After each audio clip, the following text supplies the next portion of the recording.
Hello everyone. I'm going to give an overview of my latest release of the Lineage of the New Testament in English chart. This is my version 3 release. I have gone through various updates, additions, corrections, included many more areas of research. I'm currently on version 3. Versions 1 and 2 I worked on, but I didn't necessarily release it to anyone. What it shows is how we got from the life and teachings of Jesus to our current day New Testament Bibles in English. First, I want to give a background to what I've been working on with this chart.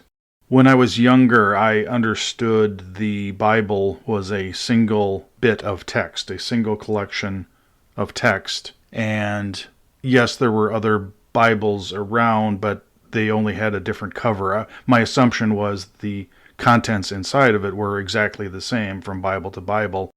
Later on, I realized that wasn't necessarily true, that there are variations in the text and how things are worded. I began to look into that deeper and to do some research. I, at the time, was guessing that there might be as many as 40 or 50 different versions of the Bible, or at least the New Testament, out there. Little did I realize is that there is probably 10 times as many of that. There may be as many as 400 or 500 different variations of the New Testament in English. I was astounded when I found that. I was also very curious, how did that happen? Where did these different versions come from? Where did the content change?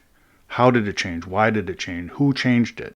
This is very interesting to me. So I started to put it on a chart, and I wanted to see the lineage as far back as we could go. And so I started this project more for myself to better understand. But now I believe I've got to the point where I can start to share this information as I found it. It is a work in progress. It is not done. It will probably never be done. But it is something that I believe that I can start to show to others. I will continue to do more research. I will get more information. I will get more clarity. I will be able to put more information on the chart and have a better understanding of the linkage and the lineage.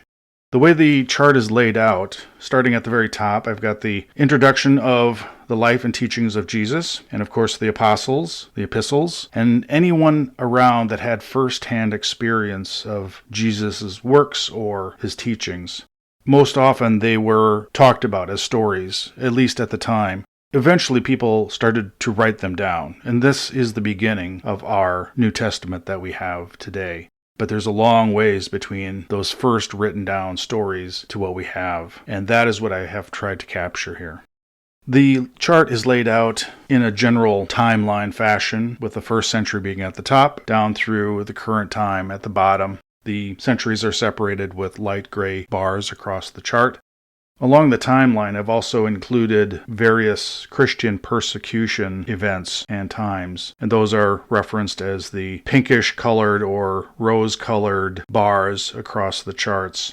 These indicate times where Christians were persecuted, and most likely the documentation that they had or the scriptures most likely were confiscated, burned, destroyed, and that directly affects, to some extent, how those remaining scriptures moved forward in time. At the very top, I have the Greek texts, where the vast majority of our New Testament comes from. Along the right side of the chart, I've also added a few historical events, and those are represented by blue dotted lines across the chart. Those will include such things as when the printing press was invented, when chapters and verses were added to what we know as today as the current Bible, and other related historical events. It just gives an additional bit of historical reference and context. On the chart itself, different types of scriptures are noted. Regular manuscripts, codex, Bibles, and various Greek translation texts. Some items on the chart have a higher level of lineage with subsequent versions of the New Testament. Those are represented with vertical colored ovals that extend down through time and indicate how those are connected with other variants of the scriptures. Some objects on the chart are collections of manuscripts. For instance, along the left side, there are multiple objects.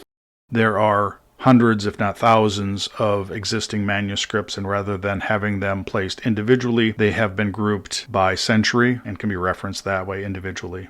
Many of the scriptures, documents, and Bibles listed on the chart referenced by a textual criticism text type, and that is either Alexandrian, Byzantine, or Western.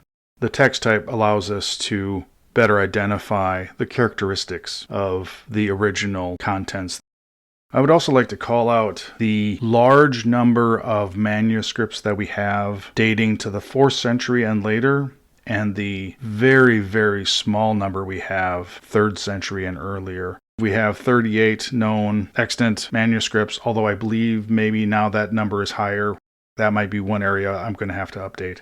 I've got that line across the chart as a solid blue line. This chart in its current version does not contain every English New Testament that is available.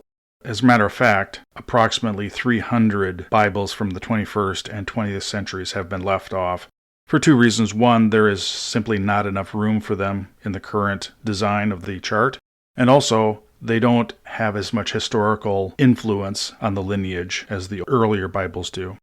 I will be adding more Bibles to the very bottom in the 21st century, but most likely not all of them. Again, there's just not enough space. I plan to do future videos that will dive more deeply into the different areas of the chart